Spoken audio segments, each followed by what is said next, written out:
বাংলাদেশে কৃষি এবং কৃষকের যে আধুনিকায়ন, তাদের ভাগ্যের যে সত্যিকার অর্থেই পরিবর্তন, সেই পরিবর্তনের জন্য আমরা আমাদের 31 দফার মধ্যে অনেকগুলো দফা সন্নিবেশিত করেছি। বলা হয়েছে যে কৃষকের কার্ড, কৃষি কার্ড, ফার্মার কার্ড, সত্যিকারের কৃষক এই কার্ডের মধ্য দিয়ে একটা ডেটাবেস তৈরি করা হবে, যাতে কৃষকের সমস্ত তথ্য সেই কার্ডের মাধ্যমে পেতে পারে।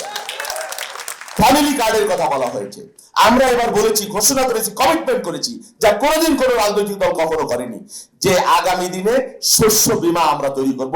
কোনো কারণে অতিবৃষ্টি, অনাবৃষ্টি, নানা কারণে যদি কোনো এলাকার কোনো কৃষকের ফসল হানি হয়ে যায়, ক্ষতি হয়ে যায়, তাহলে সেই কৃষককে যাতে রাষ্ট্র ক্ষতিপূরণ দিয়ে তাকে তাকে একটা অবস্থার মধ্যে রাখতে পারে, সেই অঙ্গীকার আমরা করেছি। কৃষক তার উৎপাদিত পণ্যের মূল্য পায় না, পচে যায়, গলে যায়। অনেক দেখেছি আমরা, আলুর দাম, ফুলকপির দাম, এই যে লিচু এবার যে পরিমাণ উৎপাদন হয়েছে, এবার লিচু সংরক্ষণের কোনো ব্যবস্থা আমাদের নেই, আধুনিক সংরক্ষণের।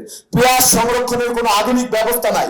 একটা 52-54 বছরের একটা রাষ্ট্রে সংরক্ষণ, প্রিজার্ভের যে আধুনিক কোনো ব্যবস্থা যদি না থাকে, তাহলে সেই রাষ্ট্র দিয়ে আমি কি করব আপনি বলেন?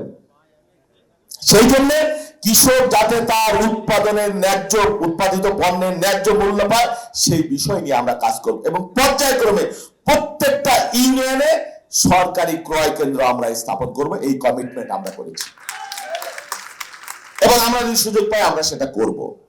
বাংলাদেশের কৃষক নিয়ে অনেক ভাবনা আগামী দিনে। সেই জন্য আপনারা যদি আমাদের সাথে থাকেন, আমরা এই লমিনাস গ্রুপের মতো যারা কৃষি এবং কৃষককে নিয়ে কাজ করে, তাদেরকে সাথে নিয়ে আগামী দিনে সত্যিকার অর্থে, আক্ষরিক অর্থে বাংলাদেশের কৃষকের ভাগ্য পরিবর্তনের জন্য আমরা সর্বাত্মক প্রচেষ্টা গ্রহণ করব।